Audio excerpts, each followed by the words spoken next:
years we've been trying to get windows. Finally, this summer, we have a new mayor, and there was a new publicity blitz and some new money, and we were going to get windows. So the contractor put in windows. But the contractor, it's an old school, so that's huge cathedral windows that are curved at the top, so it was a custom job to get the new ones put in. Made these custom windows. If you have trouble hearing me, just go like this. And all right. And the sound people will work to make sure you can hear.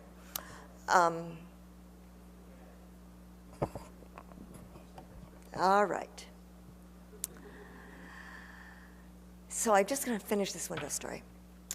There was a 1-inch gap all the way around the window because they didn't make a window that would fit. So the cold air is still whipping in. So the proposal the contractor had was to fill it in with untreated construction-grade lumber. Well, first of all, that's not legal. And it won't work, and it's ugly. But we were told, well, if we have to sue to enforce the contract, it'll be another 3 years, or we can go with this stopgap measure. And that's when I started to weep, just quietly in the back of the room, and that's just because of sleep deprivation and things like that. But the point of the story is that this doesn't happen at places like Dartmouth. If they order new windows here, they will get the right size. And if the right size doesn't come, they'll say, we're Dartmouth, you can't give us the wrong size, take them back, we won't take them.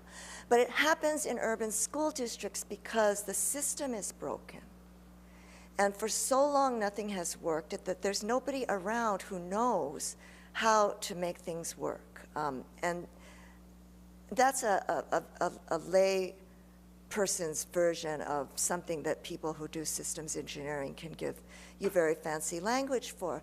But the reality is of broken infrastructure, both in terms of the resources that it takes to do things right and the managerial structure it takes to do things right. You need professional contract compliance people to make sure that these things are done right. And you've got that here at Dartmouth.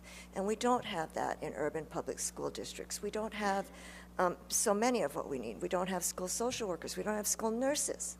If your kid gets sick on the 4 days out of 5 when there is no school nurse, they just sit in the library until a parent can get off from work to get the kid. There's nobody to take care of the kid. And as you know, many working parents can't just take off. All right. So I can go on and on about systems failure and what it would take to change it. And we know what it would take to change it. It would take, among other